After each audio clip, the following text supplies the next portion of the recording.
Number ছাৰ্ভিচিংটো দিব আহিলোঁ, কিন্তু প্ৰব্লেমটো হৈ গ'ল কি মাতিছিলে 7,000 কিলোমিটাৰ যেতিয়া হৈ যাব, যেতিয়া 7,000 কিলোমিটাৰ হয় তেতিয়া মাতিছিলে, কিন্তু এতিয়া 7,600 কিলোমিটাৰ হৈ গ'ল। বাইকখন ওপৰত ছাৰ্ভিচিং দিব, গতিকে ওপৰলৈ গৈ আছোঁ এতিয়া বাইক ছাৰ্ভিচিং কৰা চেণ্টাৰলৈ।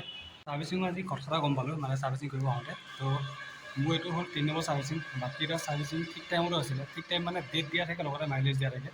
যদি মাইলেজ যদি নহয় তেনেহ'লে যিটো ডেট পোৱা সেই ডেটমতে আহিব লাগে, আৰু যদি মাইলেজ যদি কমপ্লিট হৈ যায় তেনেহ'লে মাইলেজ কমপ্লিট হোৱাৰ পিছত আহিব লাগে।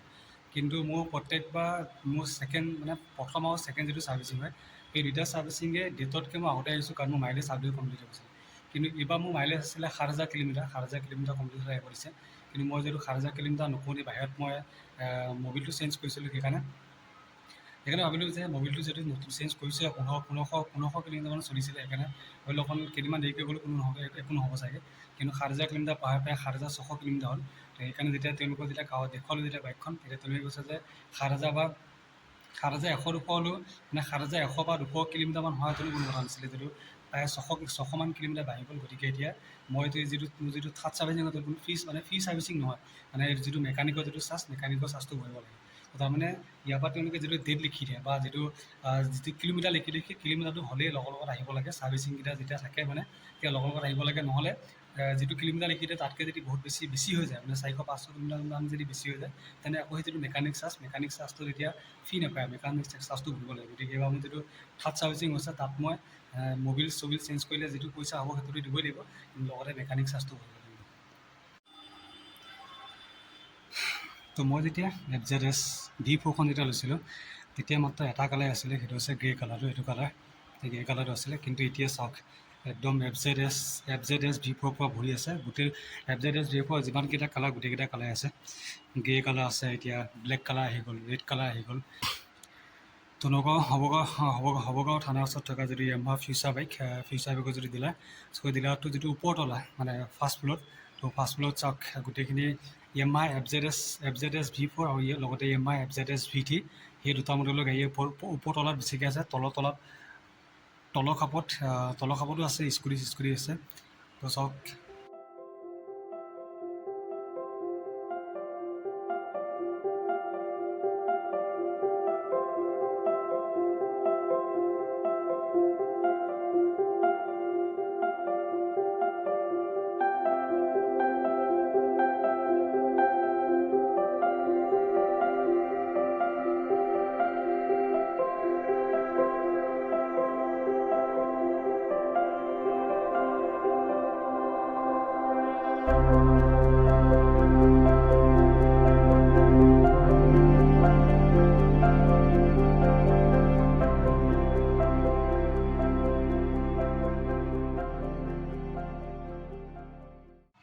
তো মোৰ বাইকখন সেই তলতে আছে, 3 নম্বৰ যিখন বাইক FZSখন, এতিয়ালৈকে ওপৰলৈ অনাই নাই। তো মই এতিয়া মানে ছাৰ্ভিচিং কৰিবৰ কাৰণে এতিয়ালৈকে অনাই নাই, গতিকে ওপৰত তলত আছোঁ মই এতিয়া। চাওক ইয়াত ফাইনেন্সৰ মানুহ বহি থাকে, তো বিভিন্ন ফাইনেন্সৰ কোম্পানীৰ মানুহ বহি থাকে, লগতে ইয়াত অফিচৰ মানুহবিলাক, যিহেতু এতিয়া লাঞ্চ টাইম, গতিকে সেইকাৰণে কোনো নাইকিয়া, চব এতিয়া গ'ল খাবলৈ।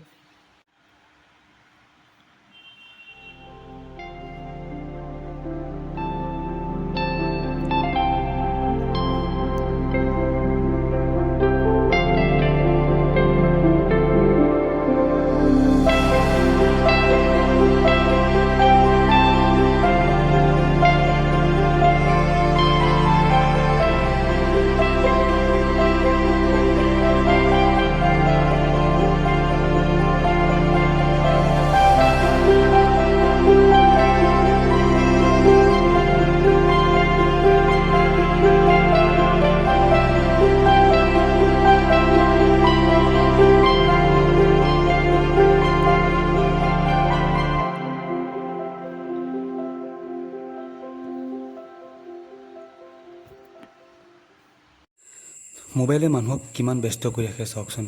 এটা ৰুমৰ ভিতৰত 4জনকৈ, মোৰ সৈতে 5জনকৈ মানুহ আছে, তথাপিও ইজনে সিজনক এষাৰো মাত দিয়া নাই। চবেই নিজৰ মোবাইলটোৰ লগতেই ব্যস্ত, যেন মোবাইলটোৱে আমাৰ কাৰণে একোখন পৃথিৱী।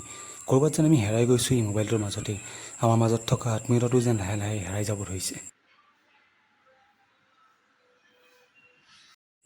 এইখিনিতে এটা কথা কওঁ, যেতিয়া আপোনালোকৰ বাইক বা স্কুটি ছাৰ্ভিচিঙৰ ডেট পৰিব বা যিটো কিলোমিটাৰ হ'লে ছাৰ্ভিচিঙত আহিব দিয়ে তেতিয়াই আহি যাব। নহ'লে যিটো কিলোমিটাৰ দিয়া থাকে তাতকৈ যদি বেছিকৈ চলাই দিয়ে, অৰ্থাৎ 400-500 কিলোমিটাৰ যদি বেছিকৈ চলাই দিয়ে, তেতিয়া সেই যিটো মেকানিক চাৰ্জ থাকে, মেকানিক চাৰ্জটো ভৰিবলগীয়া হয়। নহ'লেতো ছাৰ্ভিচিঙত মেকানিক চাৰ্জটোৱে ফ্ৰী থাকে, বাকীখিনিটো ভৰিব লাগেই।